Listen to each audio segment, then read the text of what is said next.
കമ്പനിയിൽ മുളക് ഇറക്കിയില്ല. കലംന മാർക്കറ്റിലെ കോൾഡ് സ്റ്റോറേജിൽ ഇറക്കി. 8 മണിയോടുകൂടി ഇറക്കി തീർന്നു. റിസീവ്ഡ് പേപ്പർ തരാതെ മാനേജർ സ്ഥലം വിട്ടു. പിറ്റേ ദിവസം രാവിലെ 10 മണിവരെ കാത്തിരുന്നു. രാവിലെ ഭക്ഷണം കഴിക്കാൻ ഒരു കടയിൽ കയറി. നമ്മുടെ നാട്ടിലെ ഉപ്പുമാവാണ് ഇവിടെ പോഹ എന്നാണ് പറഞ്ഞത്. അതും ചായയും കുടിച്ച് പുറത്തിറങ്ങി. നമ്മുടെ നാട്ടിൽ പണ്ട് കണ്ടുവന്ന പട്ടഷാപ്പ് എന്ന് വേണമെങ്കിൽ പറയാം. ഇവിടെ അതിനെ ദേശീയ എന്ന് പറയും. അതിൻ്റെ മുന്നിലായി പച്ചക്കറി കച്ചവടമുണ്ട്. അതിൽ വ്യത്യസ്തത കണ്ടത് വെളുത്തുള്ളി തോല് കളഞ്ഞ് വിൽക്കാൻ വെച്ചതാണ്. അതിന് കിലോന് 130 രൂപയാണ് പറഞ്ഞത്. വീണ്ടും കോൾഡ് സ്റ്റോറേജിലെത്തി. ഇറക്കാനുള്ള തൊഴിലാളികളെത്തി. മാനേജറെ കാത്തിരിപ്പാണ്. അതിലൂടെ പോകുന്ന ഒരു ഓട്ടോറിക്ഷ ബാറ്ററി വണ്ടിയാണ്. അതിൻ്റെ ഗുഡ്സ് ഓട്ടോറിക്ഷയുമുണ്ട്. നമുക്ക് 8ൻ്റെ പണി തന്നു പോയ മാനേജർ എത്തി.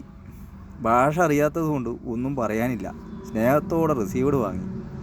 അവിടുന്ന് ഓറഞ്ച് കയറ്റാൻ വേണ്ടി നാഗ്പൂരിൽ നിന്നും അമരാവതിക്ക് പുറപ്പെട്ടു.